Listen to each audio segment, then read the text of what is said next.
हर मां ही अपनी औलाद का ना बेहतर सोचती है, मां तू अजीम रिश्ता ही कोई नहीं।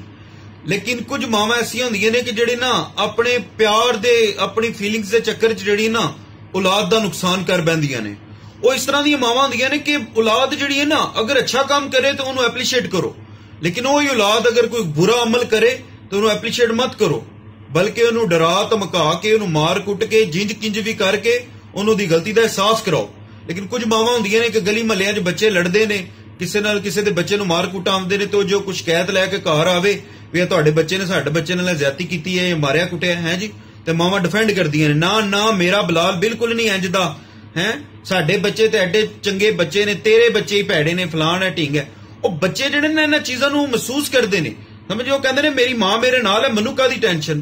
ते कल नूं जिहड़ा ना ओही औलाद यकीन करो जदों वड्डी हुंदी है ना ते उसे मां बाप नूं रुसवा करदी, जलील करदी। जिंदगी दीयां कुछ हकीकतां दे विच ना एक हकीकत ऐसी है कि जिहड़ी बड़ी तकलीफ दे है।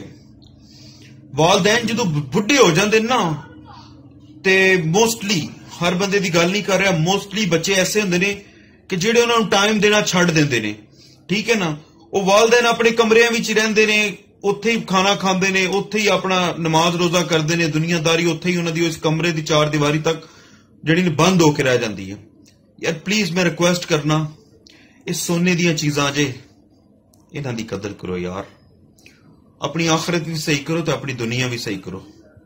जिन्हां मां बाप नूं तुसीं टाइम नहीं ना दिंदे ते जिन्हां नूं कहंदे तुसीं ये लफ्ज बोल दिंदे हो, तुहानूं क्या पता है जी, समझी ना। उन्हां वालदैन ने ना एक मासूम बच्चे दी उंगली नूं फड़ के ना ते उन्होंने माशरे चलना सिखाया है। उस वालद नूं जिन्हों तुसीं अक्सर कह दिंदे हो कि तुहानूं की पता है, उन्हां दे मोंढियां ते बह के तुसीं दुनिया दीयां सैरां की। अक्सर घरां विच ना मावां जिहड़ियां ना बेटियां नूं कहंदियां ने भी तूं हुण हांडी रोटी दा कुछ सिख, तूं हुण पढ़ पढ़ के हर वेले पढ़दी रहनी है, कोई कढ़ाई सलाई सिख, कोई सफाई भारी टाकी दा सिख।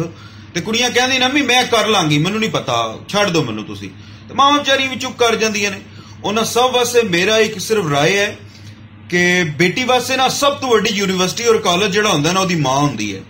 ते अपनी उस यूनिवर्सिटी और कॉलेज का ना फायदा चुको, क्योंकि अज जिहड़ी इस यूनिवर्सिटी तो तुहानूं तालीम मिल जानी है ना, ये तुहानूं पूरी जिंदगी दी किसी भी मंजिल दे उत्ते जिहड़ा ना वो तुहानूं रुसवाई का सामना नहीं करना पेगा। इस वास्ते वालदा जो कोई गल करदी है ना उहदे ते अमल करो, क्योंकि मां जिहड़ी है ना वो प्यार करती है, वो अपनी औलाद का बेहतर सोचती है। ते कल जो तुसीं विआह के दूजे घर जाना ना, कहंदे ने ना सस मां हुंदी है, अल्लाह सारियां सस्सां मावां बन जाण। मैं ते यार एक ना समझ जा बंदा वां। टिकटॉक ते माशाअल्लाह बड़े बड़े अकल और शऊर वाले बंदे बैठे ने, टिकटॉक नूं यूज करते ने, बड़े बड़े दाना ते बड़े बड़े जिहड़े ना सियाणे लोग ने टिकटॉक ते। लेकिन मैं अपने दिमाग दे मुताबिक जिहड़ी अल्लाह ने मैनूं छोटी जी एक सेंस दित्ती, मैं उहदे मुताबिक एक गल करना चाहना। जिन्हां जिन्हां दे वालदैन हयात ने, अल्लाह ताला सब नूं जिंदगी दे, सेहत तंदुरुस्ती दे, उन्हां सब वालदैन नूं ना मेरी एक छोटी जी रिक्वेस्ट है कि अपनी जिंदगी दे विच थोड़ा है बहुत है जो भी जिदा हक बनता है ना अपनी औलाद का ओहदे तक दे दिओ उन्होंने, ठीक है ना जी। वो इंसाफ दे मुताबिक, कानून दे मुताबिक और शरह दे मुताबिक जो जिदा जिस बेटे दा बेटी दा जो हक बनदा है ना वो अपनी जिंदगी विच उन्होंने दे दो।